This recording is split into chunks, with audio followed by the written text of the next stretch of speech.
Hello? Who is this? What an amazing start to this podcast. God? It only took us 45 minutes. That's how smart we are. Welcome to this podcast. I'm Tarun Shetty. And I'm Shawn Shetty. Good night, ladies and gentlemen. We're a comedy duo. So, I'm a comedian filmmaker based out of Los Angeles, and Sean's a writer slash schizophrenic. Sits in a basement. Based in Boston, Massachusetts. But I've known Sean all my life. I grew up with him, and we're just recording basically our usual conversations about comedy. We'd like to bore other people. Oh God, I think I'm done. So today's topic, what is it, Sean? I just watched the Garry Shandling documentary, so I thought that'd be interesting to talk about. Oh, that's good. Well, you talk about it. I'm gonna go to the groceries. It's about 4 hours long, just like any other Judd Apatow. Oh wait, before we get in, let's get some backstory here, just for you listeners or people who. I've been doing comedy for a long time, but Sean actually he's been a student of comedy for the past week. I've been attending comedy university for 6 years. This is pretty much how the podcast is going to go for the next 20 minutes before I hang up the phone. Waka waka. Oh, God. Great. All right, let's stay on topic. There is no topic. So, anyways, Sean watches a lot of comedy, so we thought it'd be a good idea to actually have an insightful... screw it. I give up. You know what? Yeah, as soon as you said insightful. So you saw the Garry Shandling documentary, correct? Mm-hmm. What do you think of it? Yeah, it was pretty amazing, I thought. Judd Apatow, he's known him for like 25, 30 Who? years. Yeah, no, it's just like, hopefully when I die, somebody will make this documentary like that for me. I mean, you don't have to do something good for society for a documentary to be made about you. Oh, yeah, that's right. Yeah. Did you see the Jeffrey Dahmer documentary? It was very heartwarming. Well, what did you like about the documentary? No, it was, I knew Garry was, highly respected in comedy, but it really kind of gave you an eye-opener and just how many people he affected in the entertainment business. And how many people he slept with. I don't think he slept with that many people. I think he did. I think he kept it under the radar. Oh. I don't know. I'm just guessing. But did you see how hot was Lyndon Doucette back in the day? Well, I wouldn't know. I don't think about those things. But I did look her up on Google. Lyndon Doucette / Playboy. Dude, Garry Shandling, I don't know, was it? I think they mentioned his girlfriends in the documentary. It's great how that's one thing I paid attention to. And I guess he was like dating like some pageant winner from Arizona and stuff. And someone was like, "Oh yeah, I knew it wasn't gonna last." So I think the guy got like major play like when he was coming up as a comedian. Yeah, possible. I think he was always looking for long-term relationships, but like me. And like you, he always finds a way to ruin it. Yep, that's me. Yeah. Yeah, he died without a girlfriend or wife or whatever. So I think, is it Linda Doucette? Is that how you say her name? I don't even Yeah, know. yeah. So she was the girl from the Garry Shandling show. I mean, the girl was super hot. Yeah. That's what this podcast is about. Creating By the chicks. way, I'm all for the Me Too movement and feminism, so I don't. And I'm against the Me Too movement. Let's have some polarity here. Let's talk about hot girls. No, I actually really enjoyed the documentary too. I thought, well, let's start with this. Like, what was your favorite like, when did you become aware of Garry Shandling? I do kind of remember his first show, the Garry Shandling show on cable, but I didn't understand it. But then, then as I got older, the Larry Sanders show. Even then, I wasn't really a big fan, but just so weird. You're like, I'm still not a fan. No, I'm definitely a huge fan now. It's like, the documentary poured over his process, and some of the jokes when they showed him doing stand up from the '70s are still solid. You know, everything about the joke, the setup, the punchline. I don't know if you got a chance to see. He made this special in the '80s called Alone in Vegas. I think that was his first HBO special. Mm-hmm. And it's pretty solid because I like it, especially because it's just straight jokes. And if anybody follows his stand-up career, like he's really morphed his stand-up craft. Like he went from a joke teller to more conversational, and I think that really ties into who he was as a person. Like it's just interesting to see that as a comedian because that's a hard joke style. Like just joke for like an hour straight. Yeah. I mean, I think that comes from the old tradition, Jewish, so comes from that background. Jews. Jews love telling jokes. Well, Hope we get a sponsor for they this. were not investigated by the FBI. No, he was Jewish, right? I think he was. Well, that was kind of the main thing about the documentary and every part of his stand-up. Yeah. I watched the first 5 minutes, then I watched Frasier the rest of the time. Yeah. So we've already learned I'm a misogynist and I hate the Jews. And you have attention span of 5 minutes. Now, Garry Shandling is probably one of the most influential comedians for me, just as a comedian. And I no, on a serious note, I think a lot of the great comedians, I don't know why, but I think a lot of the great comedians have been Jewish. Like Seinfeld, Shandling. Just comes from tradition of storytelling and entertaining. It's very much in the history while they were wandering the desert. They had nothing else to do. But I also think comedy, there's a certain level of discipline. Not saying that. Well, yeah, I guess I can say it. Like Jewish people work really hard, and like I remember Seinfeld even said this in one of his interviews, and they were asking him the secret to comedy, and he was like, "It's just work. You've got to be disciplined to." Like he would always write a couple hours every day, and just be outputting material. And I think Garry Shandling, one of the things which I really loved about that documentary was Garry Shandling said he was always writing.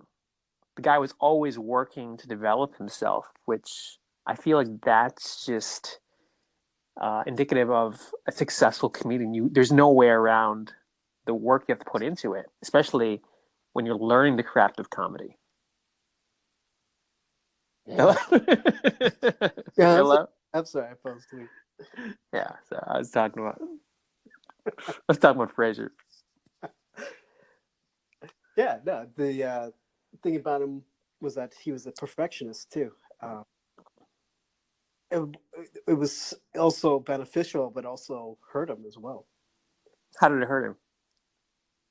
Because when they were filming, he tried to go for the perfect take, and it would take up time. And remember when he Oh, in tried the to movie? film that he tried to film that movie with Mike Nichols, and Mike Nichols couldn't work with him. He's like, this guy can't take 2 hours to film one scene.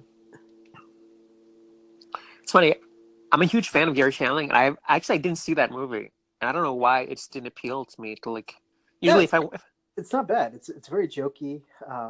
It is a silly premise, and everything about it, shot wise, is very silly. Uh, but it just doesn't hold up. and he wrote it too, right? He like Yeah, co-wrote it. he wrote it. Yeah, I do think if someone else acted in it, it might have been better. But they Mm. got. Sorry to say this, they got the worst people to be in that movie. Tell us, John. Who do you hate? Greg Kinnear. Really? Greg Kinnear's solid. I mean, come on. I didn't see him in the movie, but I like his work. Yeah, I mean, if you were to get that same script, recast it, different director, I think it would have worked. But I it's think very much, it was made for over 40 audience. you know what the budget was for that movie. $1 billion. I have no idea. I'm just asking. Probably mid-budget. That's hard because I mean, Garry Shandling. I don't think he was like a named movie star either. He was like a TV star. So whoever bankrolled that took a chance with him. Well, I mean, he was a huge success comic, huge success as a television star. Yeah. I mean, no one's not going to give him money. Well, I feel like TV, it's you can be a huge TV star and they give you a couple shots to make movies, and then if it doesn't hit, then you're out of the film game. Like a couple people have you've seen a documentary with Alec Baldwin, which is what happened. I mean, he got buried by the reviews. Yeah.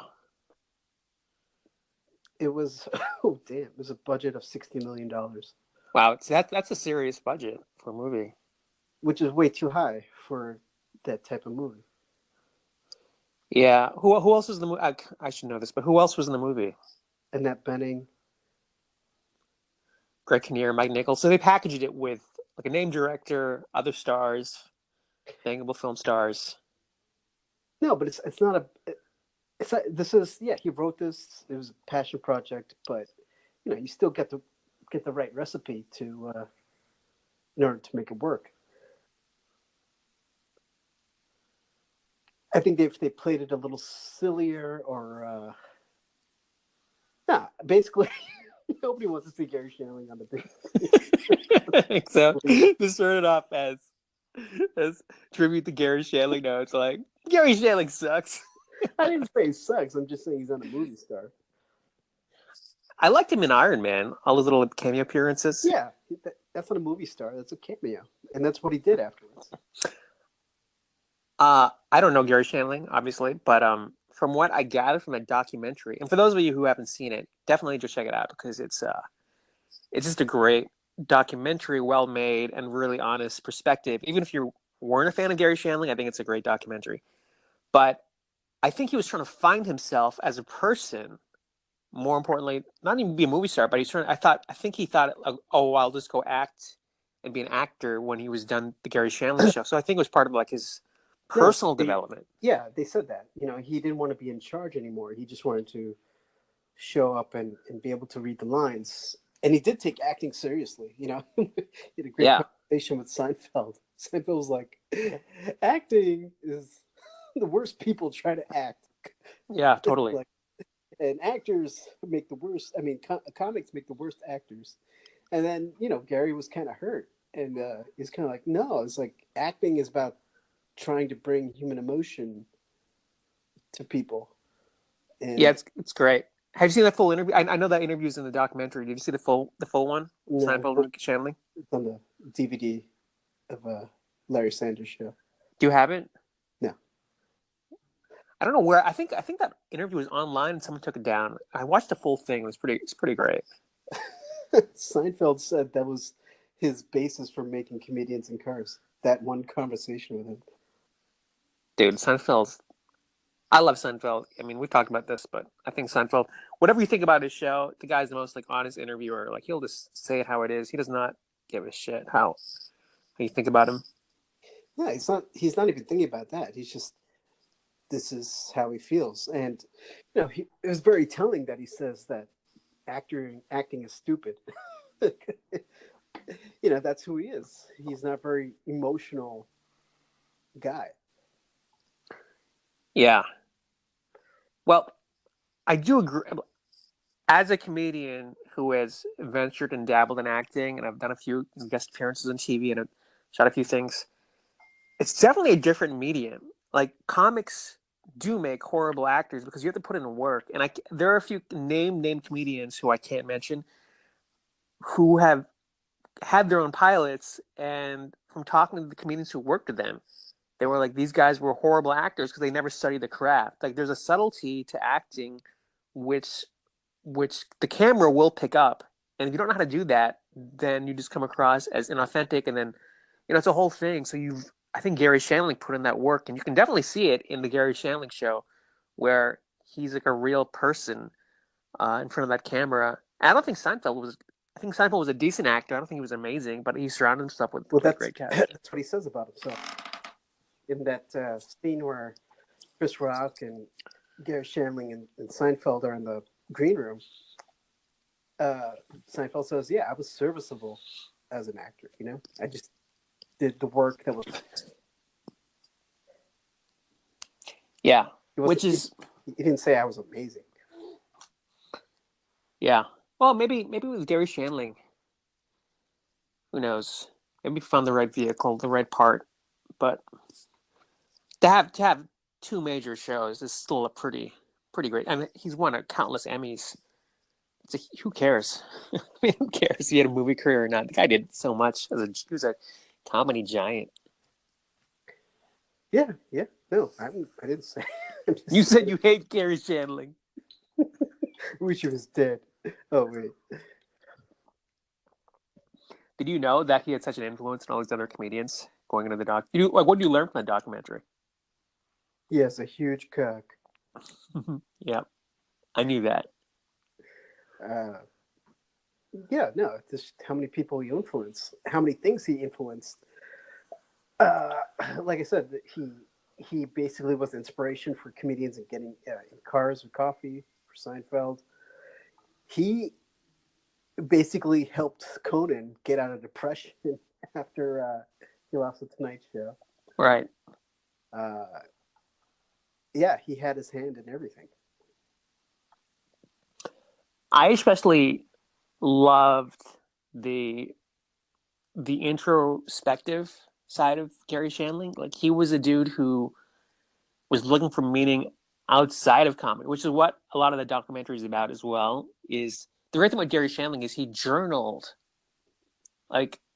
his life from the time he was like in his 20s till he died. So everything, which makes it even more powerful. Like you see that, I guess, progress he made as a human being through life, and you're like, because living in Hollywood, I know like it's like a shit show out here. Like every day, you're like, what the hell am I doing? And I'm sure you've gone through that in your own personal life. But I think as human beings, we're always questioning, are we in the right path? And Garry Shandling kind of was really transparent through his diary and journals.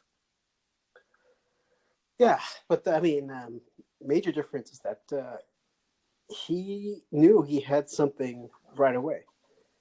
He made a spec script, and he gave his notes to George Carlin, and they were both, successfully received, and he was staffed on a show right away. But yeah, I mean, he was basically a comedy genius. I know how that feels. You and Gary, remind me. You're both very similar. Yes. Except he was 6'7". I told you the story for the listeners. I know I told you the story. But I went down to the Comedy Magic Club in Hermosa Beach, which is a really famous club here in California, stand-up comedy, about 6, 7 years ago. And I was in the green room, and Garry Shandling walked in with his notes, and he just like dumped it on the table and was just really frenetic with his notes. And he looked like he didn't want to be bothered, so I never said. I was like, "Hey, what's up?" And that was it. But that was my one interaction with Garry Shandling, and now it all makes sense because seeing how he worked, I was like, "Oh, that wasn't just a one-time occurrence. That's how he worked as a stand-up. He would just prepare and then go up with a bunch of notes and just uh, go up with a purpose and try out stuff." So that was really educational for me to see that in person. I wish I said more to him, but I was too scared. Yeah, no, I mean, what kind of reaction were you hoping to get if you said something? Will you be my mentee? That would be. Can I play basketball with you? I would have loved that. Are you kidding me? Yeah. It's like he's this weekly. We're not going to spoil too much of the documentary, but he has this weekly basketball game at his house, right? Mm. And he invites like just Sarah Silverman, Kevin Nealon, and it sounds like a bunch of comedians who he had in his circle. But he also had this side to him, which I can also relate to, where if if you slighted him in any way, he would just cut you out of his life. That was kind of cool. I don't know, but I mean, definitely, I think it was like Brad Gray, but that was huge. It wasn't just a small slight. Oh, Bob Saget, right? Oh, right, right, right. So tell everybody like about the Brad Gray thing. So Brad Gray was his longtime manager, and his main function was to get Gary's gigs and everything. But as Gary got huge and Brad's star also began to rise, and he just wanted to be a producer slash mogul, and he started making deals on the side and neglecting Gary, and basically just wanted to get as much as he can out of Gary while doing other things. And Gary wasn't down with that.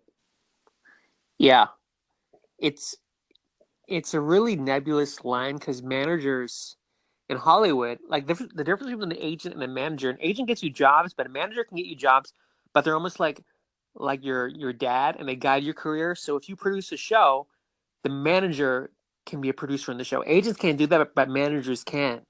So this guy was managing Larry Sanders' show and producing it, and he was also managing a bunch of writers and taking the writers from that and putting them on other shows. So it's this really messed up line with managers out here in LA. And I think that lawsuit, if I'm not mistaken, really changed the game of how the relationship between managers and artists work. Like it's definitely way more stringent where managers can't do whatever they want. And Gary won, right? The lawsuit. Basically, they settled it out of court. Brad paid Gary, and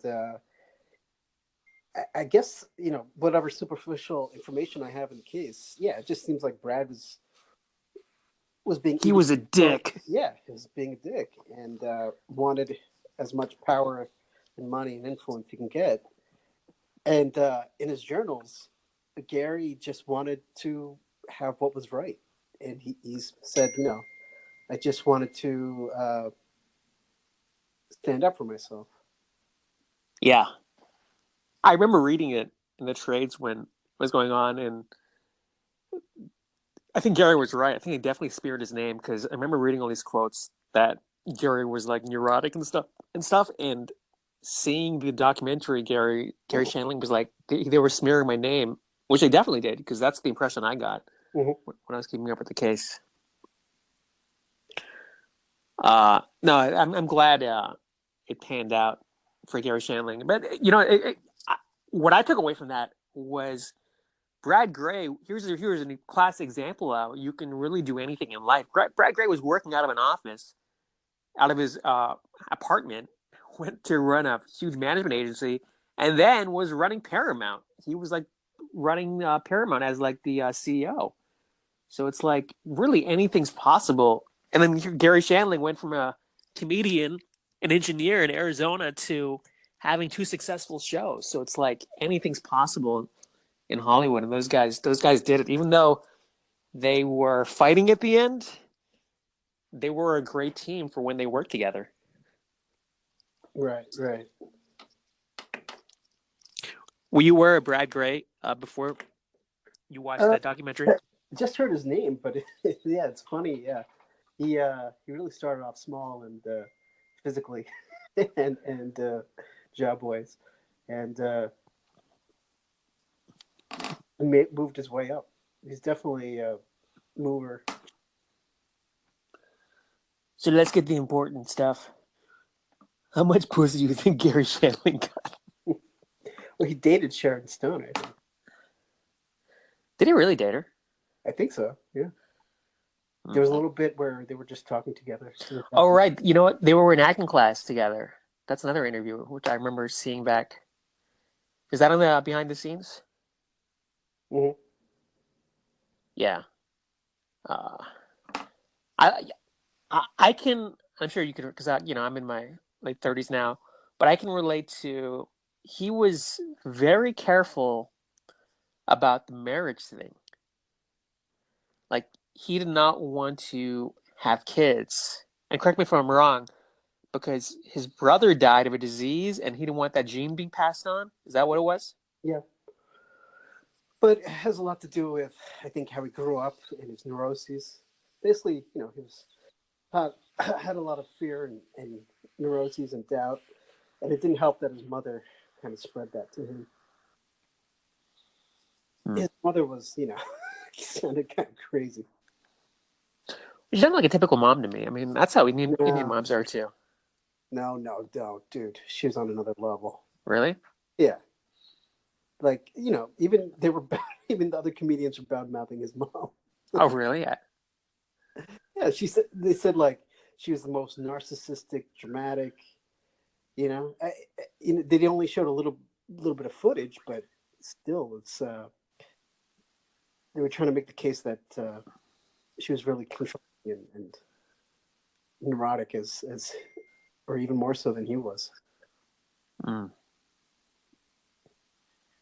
Well, that concludes our Now, you didn't get to the most important part, I think, of the documentary. What? Well, his thoughts on what comedy is. What were his thoughts on comedy? I forget that. He thought it came from a spiritual side.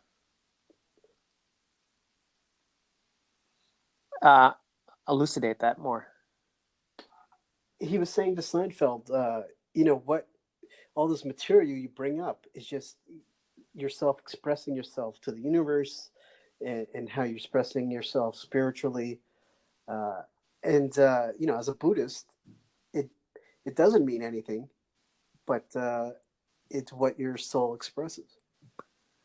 Yeah, which is how he, I think, took his art, right? Isn't that why he? I think the words he used was expressing human spirit through stand up, which is kind of awesome, because I kind of agreed with Seinfeld for a sec when he said that. When Seinfeld was, I think we were talking about David Brenner, how David Brenner died, another comedian, and Seinfeld was like, well, all those hours of material just went to waste, and then Garry Shandling responds, well, he expressed himself through that material, so it was so in the moment of what is versus what the legacy is. Right. And the weird thing is, he's so spiritual and tried to reach Zen, but I didn't really find that in his comedy.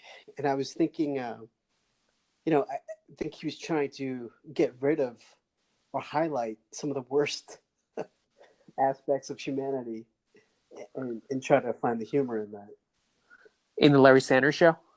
Yeah, the Larry Sanders Show, Garry Shandling Show. To show people how uh, neurotic and fearful and vindictive, or all those emotions. That's what the show comes down to me, and narcissistic especially. And I Yeah, think he was trying to purge all that from himself. I agree with you. Like, there's a lot of those elements. From what I've seen, I watched. Do you see the Garry Shandling? It's like a 2 hour TV historian interview. They do like these TV archives with Garry Shandling, Hmm. where they interview like famous people. So he talks about the Garry Shandling show, Larry Sanders show, and he goes, the show is about love. It's about people who love each other, which it's hard to see at first, but then you see like all the shit that goes down between people that love each other. Uh, which I think just highlights the brilliance of that show because there's so many layers, but makes it incredibly real. Like, if you were to watch, that's why I love the Larry Sanders show, and why I kind of like things that are more real nowadays in terms of comedy. Because like the Garry Shandling show, he's right. The original show in the '80s, that was kind of just like the zany thing, and I thought that writer on the who they interviewed really said it well. And he goes, "You're just like human puppets," or something like that. Remember that quote that gray haired guy said? Hmm. I don't even know who that is. Do you know who that is, by the way? That writer? Tolan. No, it wasn't Peter Tolan. It was like another guy. It was like younger guy. Remember he said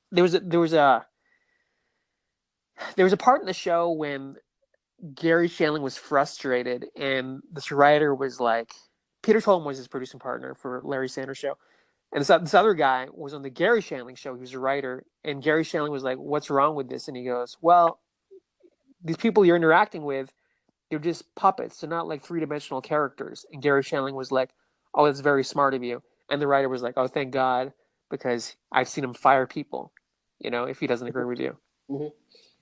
But I thought that was just really brilliant because, I mean, you probably have always seen this, but it took me a long time to see that in comedy, where there's like laugh out loud, funny, Chris Farley comedy, whatever, and then there's like human emotion depth where you really get pulled into the character, and I think that resonates for me, anyways. As you get older, you kind of that has more meaning to me versus the jokey stuff. Right, right.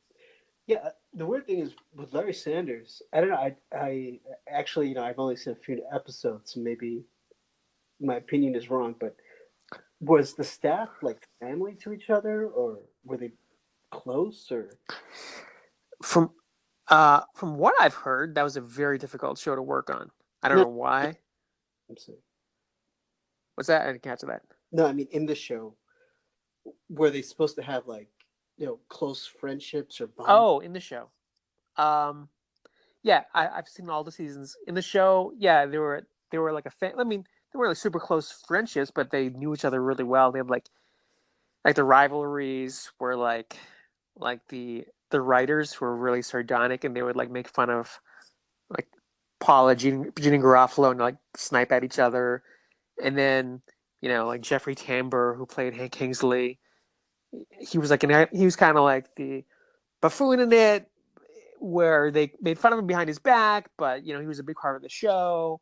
And then placating Larry Sanders on the show with the producer Artie, who played a Rip Torn. So there were Yeah, a the lot of weird thing different to cool me is that dynamics. what stands out to me is that the Larry Sanders Show seems more like the first reality TV show, where it's a Sure, yeah, it's a sitcom great that's supposed to be observation. about reality, but it was more of a mirror. It was like a scripted reality show, right? Right, right. Uh, that's why I kind of feel like a show like Cheers or something is more about family and friendship and human emotion rather than the Larry Sanders Show. Yeah, I think Larry Sanders Show took Cheers. Obviously, Cheers was way more mainstream, but they went way deeper with Larry Sanders. It's funny Right, though, right. because like a lot of people, I know a lot of my friends haven't seen the Larry Sanders Show, Hmm. and I guess it took me a while. I mean, I watched it after it finished airing. Like I think when did it air? Like 90s. Yes, I was like still in. like 92 to 96. Yes, I mean, I guess I was too young for it, but I discovered it, I think, after college, which was 2000s. So I was way behind. But I know a lot of my friends who are serious comedians, they haven't even watched it. I'm like, well, how have you not even seen the show? Mm-hmm. It's funny how like comedy can just kind of fly by, and then it's like a generation gap, and then next thing you know, Yeah, yeah. I wonder if today's generation even knows who Garry Shandling is, aside from this documentary. Well, no, I mean, he wasn't really appealing to young people. When he came up, it was definitely, talking about things people are affected by in their late 20s, 30s, 40s. It seems to me, unfortunately, if a comedian makes an impact on young people, it's because they're very energetic, you know? Like, Yeah, like right now, it's Kevin Hart and let's see, like Chris Rock. Yeah. Who else? Like, who's a like? I mean, look at Dane Cook. Why was he so popular? It was because of the energy he put out. You know, Garry yeah, Shandling wasn't an energy type of comic, but he was just very smart. yeah. I mean, you never know with comedy. There's a variety of I remember this quote when you mentioned generational thing. There was a show with Paul Provenza where he hosted the show. I don't know if you've seen the show or not. It's with comedians. It's canceled, but you can find great clips. And he would basically have like 4 or 5 comedians, and I guess the log line was kind of like comedians in a green room, and they talk with the whole audience watching, which I kind of hate because then comedians feel like they have to perform for the audience as opposed to like having really organic conversations. So the panel was, if I'm not mistaken, it was like Garry Shandling, Paul Provenza, Bo Burnham. Bo Burnham's that young kid, Mark Maron, and I forget who else was there. Oh, Judd Apatow. And Bo Burnham he goes to Garry Shandling. He goes, I have no idea who you are, right? And then What? that's what he said to Garry Shandling. And Garry Shandling responds, well, the feeling's mutual. And the crowd just like explodes. But like, that hit it on its head. It's like, the guy was in his 20s making a reference how Garry Shandling was so 90s. When was this? Just a couple years ago. This was like 2000, maybe 11 or 12. It's on YouTube. It's definitely on YouTube. Just Google it. Wow, that's crazy. Yeah, it's pretty Well, solid. see, and that's. I mean, yeah, and I forgot. Like, I guess Gary hosting the Emmys was like a huge thing. Yeah, Uh, totally. I guess he used to host a lot, and like that was his gig. Yeah, he was a great host. Even the Larry Sanders Show. Those interviews were filmed in front of a live audience. Yeah, yeah, Like he actually interviewed those people. right. Did you ever watch him on the Tonight Show? When he hosted, Yeah, you ever watch like those old clips of him like hosting? no, you're the only nerd who does that. I've seen a few. Actually, to be honest, I thought it was okay. I actually prefer Steve Martin as a host, like guest I didn't host. even know he hosted. Steve Martin, dude, Yeah, YouTube Steve Martin guest hosting Tonight Show. Like he's actually super funny. Like because he's not like Steve Martin from the '80s. Not to get off topic, but I like Garry Shandling more as an actor versus a host. mm-hmm. Uh, Really, I thought he was. He's up for Letterman's job, and yeah. No, he was definitely good, but I just maybe because I've seen him so much as an actor on his shows so that when I watch him host, I feel like he's just doing Larry Sanders. right. But no, he was a amazing comedian. In fact, I think you were watching his 5-minute Tonight Show, right? What do you think of it? No, I was just whatever they showed on the documentary. Yeah. Oh, right. But yeah, I mean, he seemed like a natural for it. Yeah, he apparently just nailed his first Tonight Show, Mm-hmm.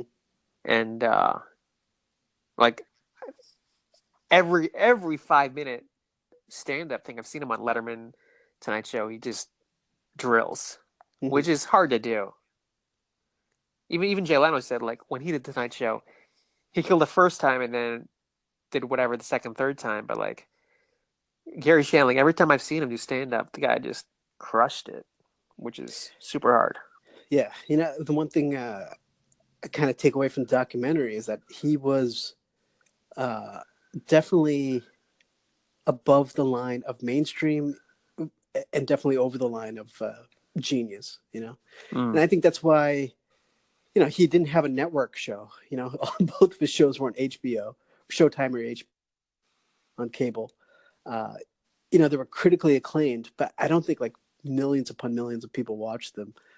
But that's how smart he was. I mean, the Garry Shandling show. Just watching those clips, it was like anything goes. It was like a cartoon, which is amazing. Who do you feel And like is comparable to Garry Shandling today? uh, let's see, nobody has that same, you know, trajectory or Me. style. What? Sorry. Well, in terms of Did I say that out loud? neurosis, narcissism, Oh yeah, self-destruction. that's Yeah, right. yeah. That's right. Uh, yes, you are the next in line. By the way, that's what to throw in. I've actually journaled every single day since I was 22, so all my journals be public once I Well, die. I'm not making a documentary. Yeah, I'm gonna sell these journals. Hmm. Yeah, your manifesto. I'm trying to think right now of like comedians who have followed that. I can name you comedians who have had TV shows, but not like stand-ups who have done both. No, no, I think he definitely operating on another level. Yeah, and I think there's Like I think he made it okay for comedians to do non-traditional stuff. Uh, take let's chances. see. Yeah, I mean, if you wanted to get out wacky, it's like Eric Andre. He might be. Sure, I mean you can say that. Yeah. I mean I don't think Eric Andre's a great actor, but he definitely does his own. He has his own original voice. Yeah. Yeah. Uh, Eric Andre. But yeah, that's it. Well, you can see the documentary in HBO. Yeah, it's definitely it's made with unbelievable love, and I mean it's crazy how Judd Apatow formed this friendship when he was like 20. Yeah, they have a comedy mentor. I mean, I've never had that, but I feel like very successful people in Hollywood, like Judd Apatow, Garry Shandling, Bill Lawrence, create a bunch of shows. Gary David Goldberg, like mentors can. It seems to me. I mean, I wish I had one. Save you a lot of time and just show. I mean, you can learn. That's the most important thing. You learn from these great comedians and writers who have done it before you. It just seems like a Mm-hmm. blessing to have that in your life. Mm-hmm. Uh, I had a mentor. His name was Ernest. What was his name? Ernest. Ernest P. Worrell. Is that his name? Ernest goes to jail. Yeah, Ernest P. Worrell. That was his name. I never knew his last name was P. Worrell. P was his middle name. Uh, what was the last thing Garry Shandling made? I think just interviews. That's it. It's funny because I was watching the documentary and he was doing all that stand up at the end. Like, I didn't even know he was doing. Like, that was like, and I've seen every single thing he's done online. I had no idea he was performing at that artist, whatever he was doing with, that thing that Judd Apatow that Yeah, shows. I think he was starting a special or something. Yeah, and he was like, how it was really surprising because they were like, sometimes he wasn't lucid, and I guess that I don't know. You went to medical school, whatever he had. Oh yeah, Sean went to medical school, by the way. So, uh, whatever he had apparently affected his cognitive abilities. No, I don't know about that. I mean, Oh, I think they removed his thyroid Okay. apparently. So yeah, I mean, usually you take thyroid supplements, but if you're not, your thyroid can get low and you can get kind of slow and confused. So remember when Conan was talking about Gary? Like, what was that about? I, I I think all that was just about him getting older and So, so, not. so, give some context to that. So he was on the Tonight Show, and he just he was just in a dialogue with Conan that wasn't going anywhere. It wasn't very funny. It wasn't typical Gary, and he was definitely digging a hole that he couldn't get out of. And it was just very shocking to see because he's so smart. Yeah. And I think it just came down to him being, tired and so hard on himself and feeling he always has to have the best bits.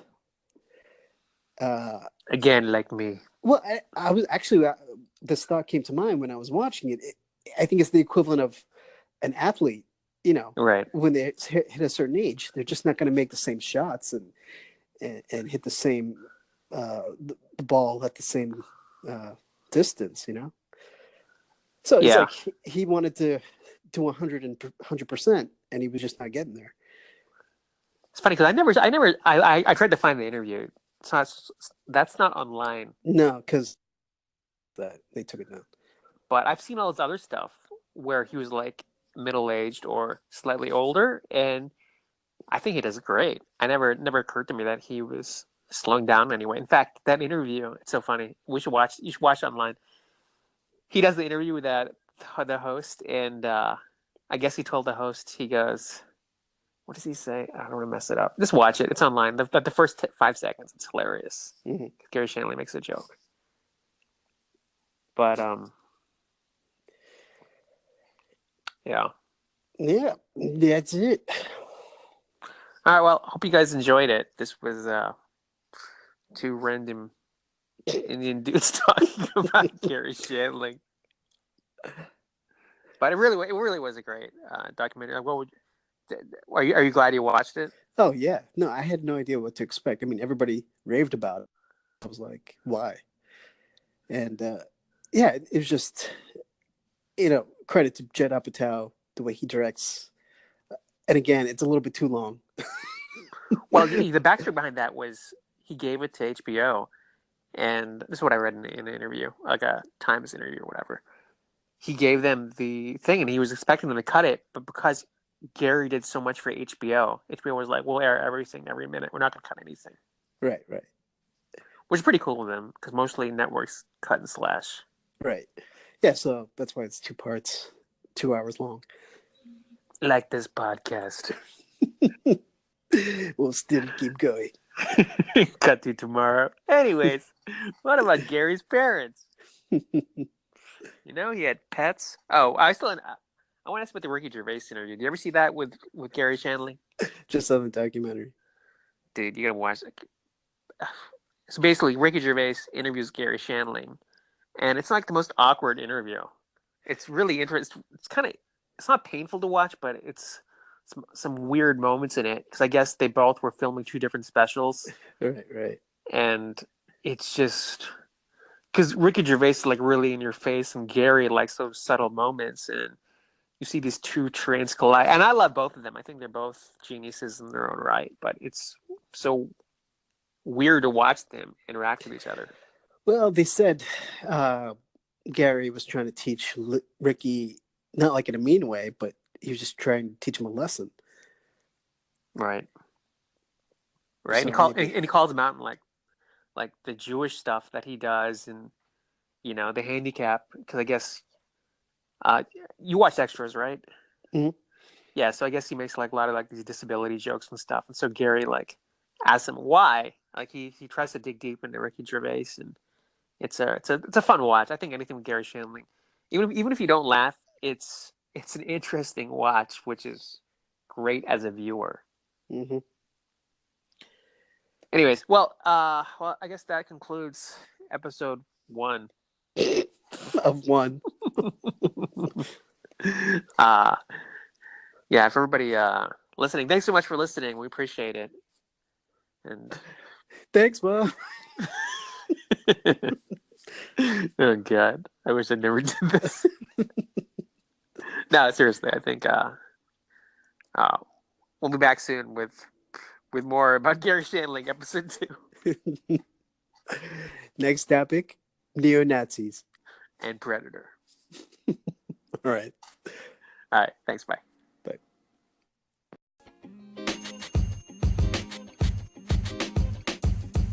The podcast you just heard was recorded with Anchor. If you want to make your own, download the Android or iOS app completely free from anchor.fm/podcast. That's anchor.fm/podcast.